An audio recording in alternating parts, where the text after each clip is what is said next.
আপনাদের মেয়েকে আমাদের খুব পছন্দ হয়েছে।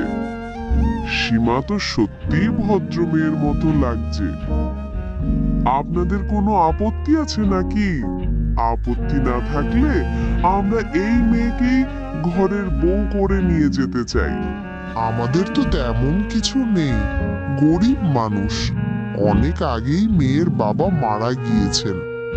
আপনি তো সবই দেখছেন। আমাদের কোনো আপত্তি নেই। আপনাদের কোনো দাবি থাকলে জানাবেন। কোনো দাবি নেই আমাদের। আমরা দেখে শুনেই নিচ্ছি।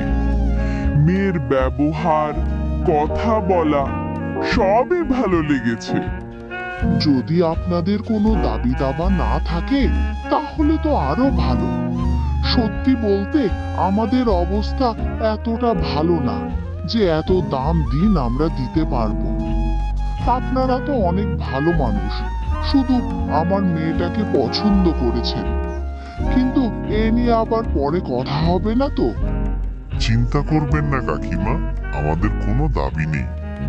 আর আমার অনেক পছন্দ হয়েছে মেয়ে। আমরা সবাই জেনে এখানে এসেছি। আপনাদের কোনো চিন্তা করতে হবে না। এগুলো নিয়ে কোনো চিন্তা করবেন না, আমরা দেখে শুনে নিচ্ছি। আমাদের টাকা পয়সার কোনো অভাব নাই। আমরা চাই শুধু একটি গুণী বৌমা। আমাদের বাড়িতে তেমন কোনো কাজ নেই, শুধু সেগুলো দেখাশোনা করবে। আর বাড়িতে বড় বৌমা আছে, আমাদের সাথে মিলে থাকলেই আমরা খুশি। এখন সবকিছু ঠিকঠাক থাকে তাহলে 4 হাত খুব শীঘ্র এক করে দিতে চাই। তাহলে তো হয়েই গেল। আমাদের দিক থেকে কোনো সমস্যা নাই। যত তাড়াতাড়ি সম্ভব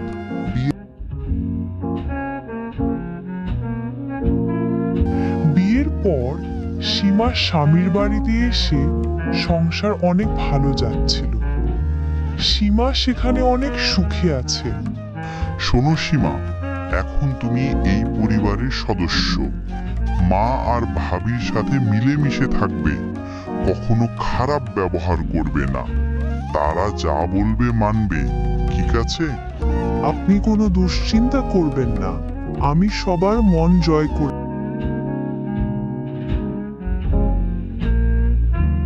এই বাড়ির বউ তোমরাই। এখন থেকে সব গৃহকর্ম তোমরা দুজন করবে। আর রিমা, তুমি বড় বউ, ছোট বউকে সব শেখাবে। ও নতুন, সবকিছু ভালো মতো বুঝিয়ে দিবে, ওর জন্য কোনো অসুবিধা না হয়। হ্যাঁ মা, আপনি ভাববেন না, আমি ওকে সব শেখাবো। ও তো আমার নিজের বোনের মতো, আমিও সব শিখিয়ে দেব। হ্যাঁ মা, আমি সবই শিখবো। আপনি কোনো চিন্তা করবেন না, আমি আবার কাছ থেকে সব শিখে নেব। এরপর সীমা ঝাড়ু দিচ্ছিল। রিমা এসে চোখ কুঁচকে বলল, এই রে সীমা, তুই এখানে ঝাড়ু দিচ্ছিস আর আমি তোকে কতক্ষণ ধরে ডাকছি। ঘরটা খুব নোংরা ছিল ভাবি, তাই একটু পরিষ্কার করছি। রিমা মনে মনে বই, সব কাজ তোর করতে হবে না সীমা, রান্না করতে যা। দেখি তোর রান্নার হাত কেমন। ঠিক আছে ভাবি, আপনি ঝাড়ু দেন, আমি রান্নাঘরে যাচ্ছি। সীমা রান্নাঘরে গিয়ে খুব মনোযোগ দিয়ে রান্না করতে থাকে। ধোঁয়া উঠছে আর সে যত্ন করে মশলা বাটা, সবজি কাটছে। তখনই পাশের বাড়ির কাকি এসে বললেন, কি রে রিমা, তোর দেওর কি নাকি বিয়ে দিয়েছিস? নতুন বউ কি তো দেখালি না? কেমন হয়েছে? ওকে একটু ডাক দেখি, কেমন হয়েছে, নাকি তোর থেকেও সুন্দর হয়েছে? কাকি, তাড়াহুড়োতেই হঠাৎ বিয়ে হয়ে গেল, তাই আর কাউকে জানাতে পারিনি। একটু ডাক না, নতুন বউকে দেখে একবার। সীমা, ওই সীমা, বাইরে আয়, কাকিমা এসেছে, তোকে দেখতে এসেছে। তাড়াতাড়ি আয় এদিকে। ভাবি, রান্না করছিলাম, তাই একটু দেরি হলো। ও মা, এ বউ তো দেখতেই রূপের ঝর্ণা। রিমা, তোর থেকেও তো কত সুন্দর। এখন সাবধানে থাকিস, সুন্দরী বউদের আবার কদর বেশি, বুঝলি? কথাটা শুনে রিমার বুকের ভেতরটা কেমন হু হু করছে। কাকিমা, ভেতরে আসেন, এক কাপ চা খেয়ে যান। না মা, আজ নয়, আরেকদিন আসবো। ভালো থাকিস। কাকিমা চলে যেতেই রিমার মুখ শক্ত হয়ে গেল। হিংসা আর বিরক্তিতে তার চোখ দুটো লাল হয়ে উঠল। এরপর সবাই একত্রে বসে খেতে শুরু করলো। আজ এই রান্না কে করেছিলে? মা, আজ ছোট বউ সীমা রান্না করেছে। সীমার বুক ধরফর করতে লাগলো। আমার রান্না সবাই ভালো বলবে তো? যদি স্বাদ না হয় সবাই রেগে যাবে না তো? ও মা, খাবার তো দারুণ হয়েছে। সীমা, তুই এত সুন্দর রান্না করিস? এমন মজাদার খাবার রিমা কখনো রান্না করেনি। রিমা মুখ নিচু করে থাকলো, তবে মনে মনে যেন ছুরি বেঁধে নিল কারো বিরুদ্ধে। রিমা, তুই সীমার কাছ থেকে রান্না শিখবি। দেখ কেমন করে করেছে, একদম হোটেলের মতো স্বাদ। আজকের রান্না সত্যি অসাধারণ হয়েছে। এমন রান্না আমি কখনো খাইনি। দাও দাও, আরো খাবার দাও বাড়ি, আমাকে অনেক স্বাদ হয়েছে। সত্যি সীমা, আজ খুব ভালো রান্না করেছো। তোমার হাতের স্বাদ।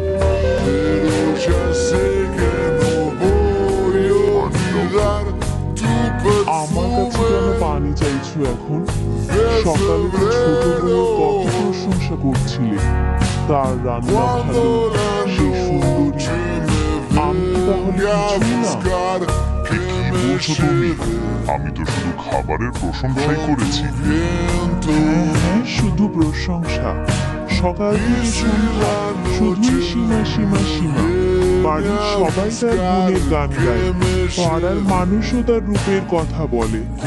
আমি তাহলে কি না সুন্দর, না আমার রান্না ভালো, না আমি আমার দিকে কখনো তাকাও না? তুমি এমন ভাবছো কেন? আমি কি কোনো খারাপ কথা বলেছি? কেউ আমাকে ভাবে না, সবাই শুধু সীমাকে দেখে। আমি কি আর মানুষ না? শুধুমাত্র সীমার গুণের জন্য আমাকে এত কথা শুনতে হয়? আমি শেষ দেখে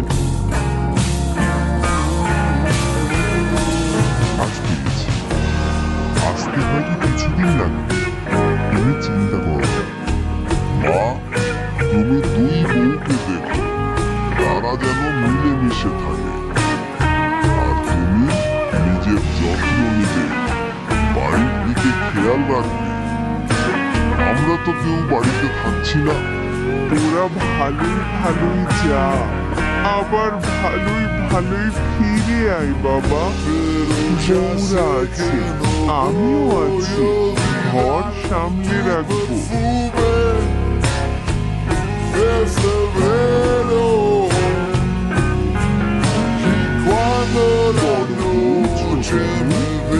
এখন আমার দুই ছেলে শহরে চলে গেছে। তোমরা দুইজন সাবধানে থাকবে, বাড়ি ঘর পরিষ্কার রাখবে, কাজগুলো ভালো করে করো, কারো যেন কোনো অভিযোগ না থাকে, বুঝেছ? ছোট বউ, তুমি এখন রান্না করো, আর বড় বউ, তুমি এখন পানি আনতে যাও। রান্না করতে যায়, আরে মা, শুনলাম কি অনেক সুন্দর, যেমন রূপে তেমন সীমার হাতের রান্না নাকি অনেক ভালো। তোর শাশুড়ি ছোট বউ না নামে প্রশংসা করতেছিল রান্নার। এইসব কথা শুনে রিমা আরো রেগে যায়, কারণ সীমার নামে এত প্রশংসা তার সহ্য হচ্ছিল আর তাকে সবাই ছোট করে দেখতেছিল। তাই সীমার রাগে হিংসায় ছোট বউকে কিভাবে ছোট করা যায় সেই ফন্দি করছিল। সীমা, শোন তো, বাইরে একটু কাজ আছে রে। উঠোনে গাছের শুকনো পাতা জমে আছে, পরিষ্কার করে আনবি। ঠিক আছে ভাবি, আমি এখনই গিয়ে কাজটা করি। আপনি কি একটু রান্নাটা দেখবেন? তরকারিটা একটু ফুটছে, দেখে দেবেন? হ্যাঁ হ্যাঁ, দেখি না। তুই যা, তাড়াতাড়ি ফিরে আয়। সে চারপাশ দেখল, কেউ নেই। তখন ধীরে ধীরে লবণে যাবে সবার প্রশংসা কেমন করে উল্টো হয়। ভাবি, কাজটা করে এলাম, রান্নাটা দেখলেন? হ্যাঁ হ্যাঁ, সব ঠিক ছিল। এবার তুই তরকারি কি রান্না করেছিস সীমা? তুই কি রান্না করতে ভুলে গেছিস? কি হয়েছে মা? আমি তো ঠিকভাবেই করেছি। ঠিকঠাক করে থাকলে এই তরকারিতে এত ঝাল আর লবণ হলো কিভাবে? মনটা তো কোথায় থাকে? মা, আমি তো সবসময় যেভাবে করি সেভাবেই করেছি। থাক, যা হওয়ার হয়েছে, কিন্তু মনে রাখিস পরের বার এমন ভুল যেন না হয়। এইভাবে সীমাকে এ বাড়িতে থাকতে দিলে তো আমার গুরুত্ব কমে যাবে। শাশুড়িও ওকে পছন্দ করতে শুরু করেছে। না, তা আমি হতে দেব না। আজ এমন কিছু করব যাতে ওর মুখে। রিমা খুব সাবধানে শাশুড়ির ঘরের দিকে যায়, আলমারির তালা খুলে গয়না বের করে নেয়। ধীরে পায়ের শব্দ না করে এগিয়ে যায় সীমার ঘরের দিকে। গয়না ওখানে রেখে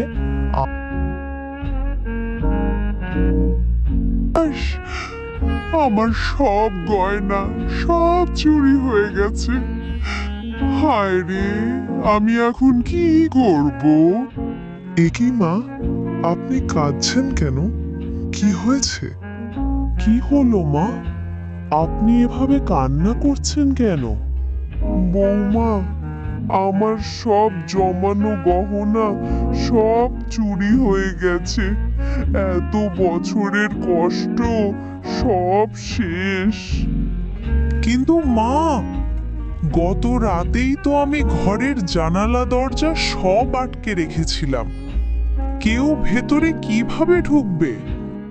এই তো আমিও বুঝতে পারছি না রে, কি করে এসব হলো। এর আগে তো কখনো এমন হয়নি। মা, আপনি চিন্তা করবেন না, আমি ঠিক খুঁজে বের করব কে এই কাজ করেছে। এ বাড়ির গহনা। আপনাকে এভাবে কাঁদতে দেখে আমার মনটা ভেঙে যাচ্ছে।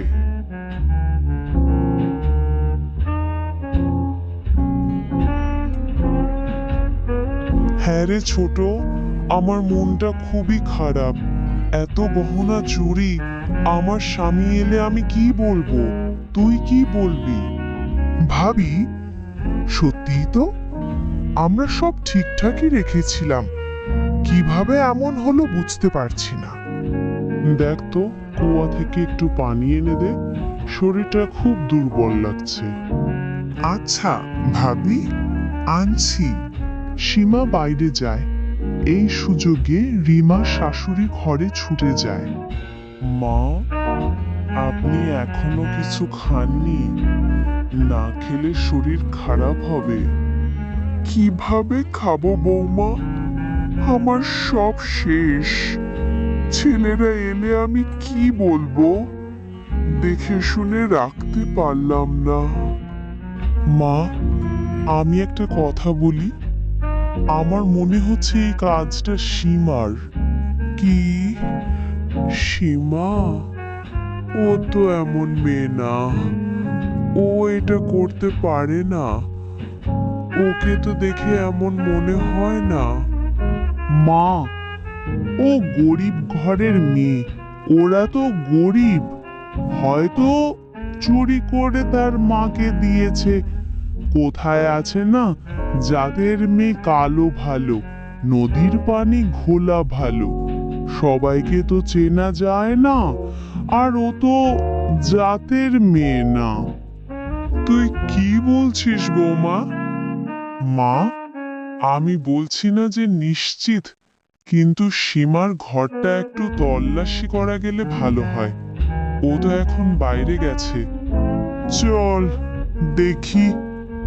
দুজনে সীমার ঘরে ঢুকেই দেখে গয়না ঠিক বিছানার পাশেই রাখা। হায় খোদা, আমি এগুলো কি দেখছি? আমি তো নিজের চোখকে বিশ্বাস করতে পারছি না। আমি তো বলেছিলাম মা, সীমা ছাড়া আর কেউ করতে পারে? গরিব ঘরের মেয়ে, লোভ সামলাতে পারিনি। আসুক, আগে আসুক, তারপর দেখাই মজা। সীমা পানি নিয়ে ঘরে ফিরতেই, তুই আমার ঘরে চুরি করেছিস? ছোট লোক ঘরের মেয়ে, তোকে আমি কত বিশ্বাস করেছিলাম, তুই এ কাজ করতে পারলি? তুই বুঝিয়ে দিলি গরিব ঘরের মেয়ে কখনো বড় লোক ঘরের বউ হওয়ার যোগ্যতা রাখে না। কি বলছেন মা? আমি কেন চুরি করব? আমি কিছুই জানি না মা। আমাকে মিথ্যে অপবাদ দিবেন না মা। তোর যদি টাকা লাগতো আমাদের বলতে পারতিস। তোর যদি কোনো কিছু দরকার হতো তাহলে আমাদেরকে বলতিস। চুরি কেন করতে গেলি? ভাবি, আপনি কেন এমন বলছেন? আমি তো কিছুই করিনি। আমি কিছুই জানি না এসব কিছুর। আর কিভাবে আমার ঘরে এই গহনাগুলো আসলো আমি তাও জানি না। তুই যে অন্যায় করেছিস, তোর শাস্তি হলো তোকে বাড়িতে আমি আর থাকতে দেব না। তোকে তোর বাপের বাড়িতে পাঠিয়ে দেব। তারপরে সেখানে গিয়ে ভালো মতো থাকিস। তোকে কত বিশ্বাস করেছিলাম, আর তুই এই কাজ নিজের বাড়িতে করতে পারলি? এত বড় বেঈমানি, বিশ্বাসঘাতকতা! মা, আমাকে মিথ্যে দোষ দেবেন না। আমার মা কখনো চুরি শেখায়নি আমাকে। মা, আমাকে বাড়ি থেকে বের করে দেবেন না। এই কথা আমার মা শুনলে আমার মা তো মরেই যাবে। আমি এমন কাজ কখনো করিনি। বিশ্বাস করুন, আমি আপনার হাতে ধরি, পায়ে পড়ি, আমাকে বাড়ি থেকে বের করে দিবেন না। আমাকে একটিবার সুযোগ দিন। সীমা মাটিতে বসে কান্না করতে থাকে। এ দেখে তার শাশুড়ির মনে মায়া হয়। থাক, এবারের মতো মাফ করে দিলাম, কিন্তু আর কখনো এমন কিছু হলে সেদিন তোকে ছাড়বো না। সব কষ্ট আমার জলে গেল। এত সুন্দর করে ভাত পাতলাম, সব প্রমাণ ওর ঘরে রেখে এলাম, কিন্তু শুধু 2 ফোঁটা ন্যাকামি কান্না দিয়ে আবারও শাশুড়ির মন গলিয়ে নিল। আহা, আমার শাশুড়ি যেন যা তা, চোখে মুখে পানি দেখলে সব ভুলে যায়। এবার আর ভুল করব না। সীমাকে আমি এই বাড়ি থেকে বের করেই ছাড়বো। এদিকে তারা 2 ভাই শহর থেকে বাড়ি ফেরে। মা, দেখো তো আজ কত বাজার আনলাম, আর এই নাও টাকা, সব তোমার কাছে রাখো ঠিক করে। আরে বাবা, এত কষ্ট করলে? তোমাদের হাতে থাকলে তো সব ভালোই লাগে। আয় আয় বাবা, ভিতরে আয়। মা, সীমা কোথায়? তাকে তো দেখছি না। ওকে আর কি দেখবে? যে কাজ করেছে তারপর কোন মুখ দেখাবে? থাম বৌমা, আর এসব বলিস না।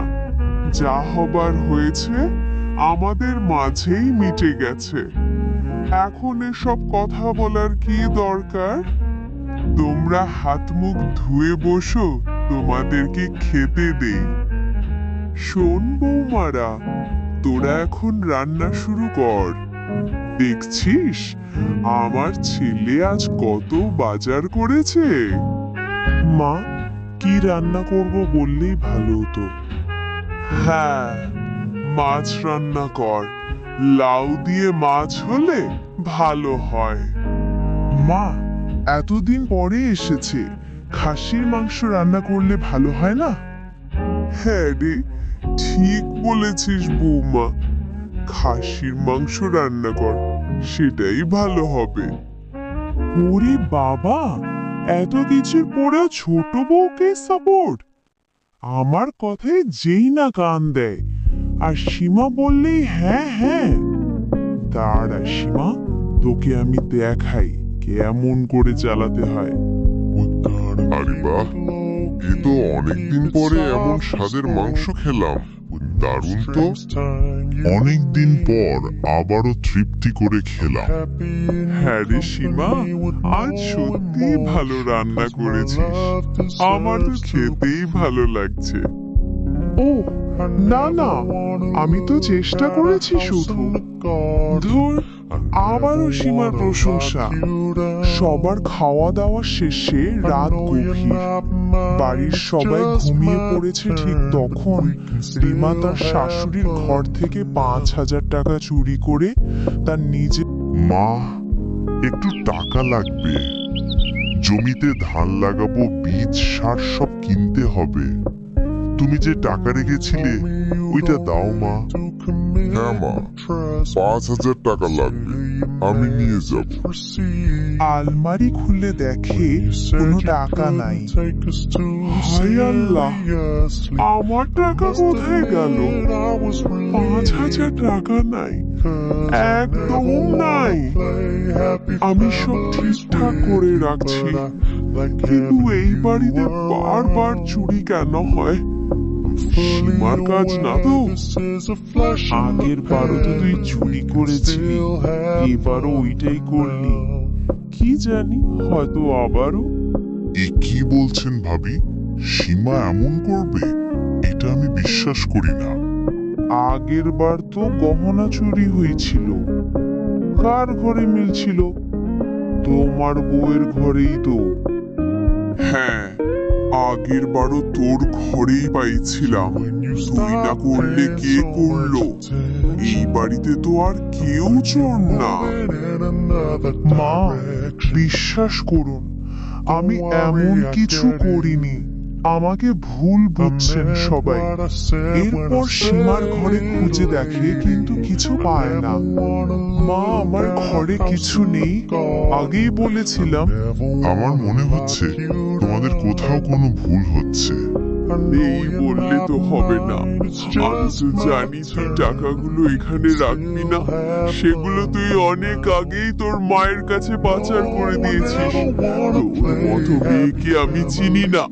তোকে এবার আর কোনো মাপ হবে না। তুই এখনই এ বাড়ি থেকে দূর হ, আর কখনো ফিরে আসবি না। গরিব ঘরের মেয়েকে এনে আমি যা ভুল করেছি, এ ভুল আর সংশোধন হবার না। তাই তোকে আর আমি দেখতে চাই না। মা, আমি কসম করে বলছি, আমি কিছু করিনি। মা, আপনি ভুল বুঝছেন। আমি কেন করব? অবশেষে সীমাকে মায়ের বাড়িতে পাঠিয়ে দেওয়া হয়। মা, ওরা আমাকে চোর বলে তাড়িয়ে দিল। মা, আমি চোর না, ওরা আমার উপর মিথ্যে অপবাদ দিচ্ছে। মা, কাঁদিস না মা, গরিব ঘরের মেয়েদের সুখ কপালে থাকে না। আমরা গরিব, আমাদের দুঃখ ছাড়া কিচ্ছু জোটে না। আমি সংসার করতে পারলাম না। মা, আমি কি এত খারাপ? না রে মা, তুই খারাপ না। খারাপ সময় তোরে ছাইরা যায় না। এতিমের ঘরে সুখ জোটে না। গরিবের মেয়ের সমাজে দাম নাই মা। কথা ভাবতে থাকে। সীমা, আমি তোমাকে চিনি। তুমি এমন কাজ করতে পারো না। যে মেয়েটা নিজের হাতে আমার মাকে পানি খাইয়ে দেয়, যে নিজের খাবার কমিয়ে সবাইকে আগে দেয়, সে কেন চুরি করবে? না, কিছু একটা ভুল হয়েছে। ভাই ভাবি আর মায়ের মধ্যে কোথাও কোনো ভুল বোঝাবুঝি হচ্ছে। আমি আর চুপ করে থাকতে পারবো না। আমাকে সত্যটা খুঁজে বের করতেই হবে। যেভাবেই হোক সীমাকে ফিরে আনবো। আমার সীমাকে এত অপমান সইতে দেব না। আমি ভাই ভাবির কাছে যাব, গিয়ে ওদের সাথে কথা বলবো। হাসিম তার ভাই ভাবির ঘরে যায়, গিয়ে দেখে তারা দুজনেই ঘুমাচ্ছে। খাটের নিচে কি যেন একটা দেখতে পাওয়া যায়। তখন সে হাঁটু গেড়ে বসে দেখে খাটের নিচে সেই টাকা। এই দেখে হাসিমের মাথায় যেন আকাশ ভেঙে পড়ে। ভাই, ভাবি, ওঠো, ওঠো এখনই। কি হয়েছে? মাঝরাতে এত হইচই করছিস কেন? কি হয়েছে রে? এত চিৎকার কেন? কিছু হয়েছে? এইটা দেখুন, এটাই সেই 5,000 টাকা, যে টাকার জন্য সীমাকে চোর বলা হলো। ওকে অপমান করে বাড়ি থেকে বের করে দেওয়া হলো। আরে, রিমা তোর খাটের নিচে টাকা কেন? ভাই, ভাই, আমি তো কিছুই জানি না। খাটের নিচে কি থাকে না থাকে আমি কিছুই দেখিনি। ছি ছি ভাবি, নিজের খাটের নিচে টাকাগুলো রেখে সীমাকে এত বড় অপবাদ দিতে পারলেন? হতচ্ছাড়ি, মুখ পুরি, তুই এইসব করলি? তুই মিথ্যে অপবাদ দিয়ে সীমাকে বাড়ি থেকে বের করে দিলি। তোকে বিশ্বাস করে আমি যে ভুলটা করেছি তার কোনো ক্ষমা নেই। আমি আমি মানে মা, আমার কথা শুনুন। চুপ, একটাও শব্দ শুনতে চাই না। তুই যে এত বড় ঠাকুরানি হয়ে উঠেছিস, কারো ভালো দেখতে পারিস না, এটা আজ বুঝলাম। হ্যাঁ হ্যাঁ হ্যাঁ, আমি মুখ পুরি, আমি খারাপ, সব দোষী আমার। কিন্তু আমার এত বছরের সেবা যত্নের কি কোনো দাম নাই? আমি এই বাড়ির সব কাজ করেছি, বছরের পর বছর আপনাদের দেখভাল করেছি, কিন্তু আমার কিচ্ছু নাম নেই। আর 2 দিনের ওই মাইয়া এসে, হ্যাঁ ওই সীমা, সব নাম সব সুনাম দখল করে নেয়। সবাই শুধু ওর গুণগান গায়, ওর রূপের প্রশংসা করে। ওই সীমা সীমা সীমা। কেন কেন 2 জন বউকে সমান চোখে দেখা হলো না? আমি কি মানুষ না?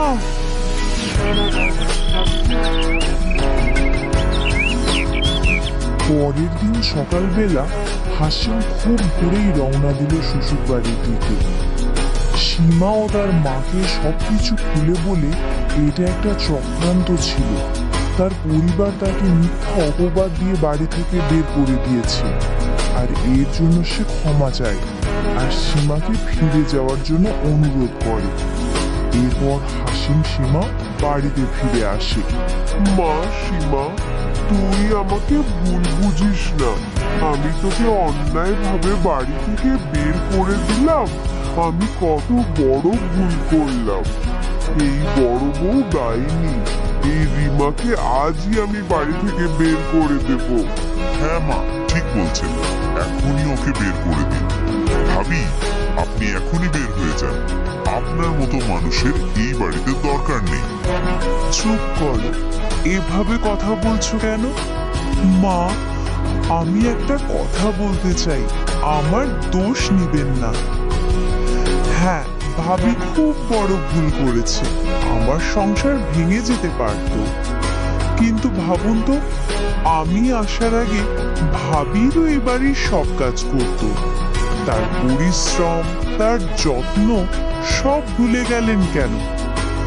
আমি আসার পরই ভাবির সব প্রশংসা বন্ধ হয়ে গেল।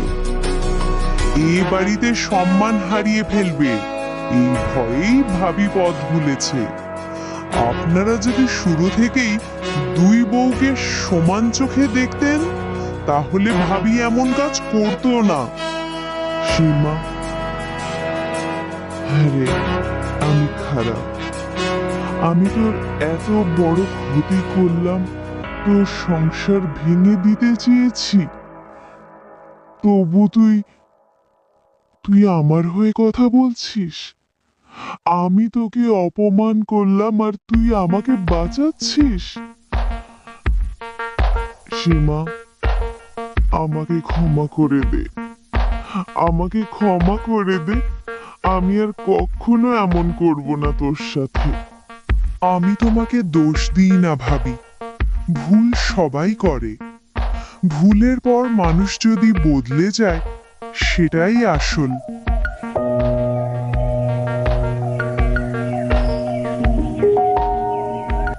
সেদিনের পর থেকে রিমা সত্যিই বদলে গেল।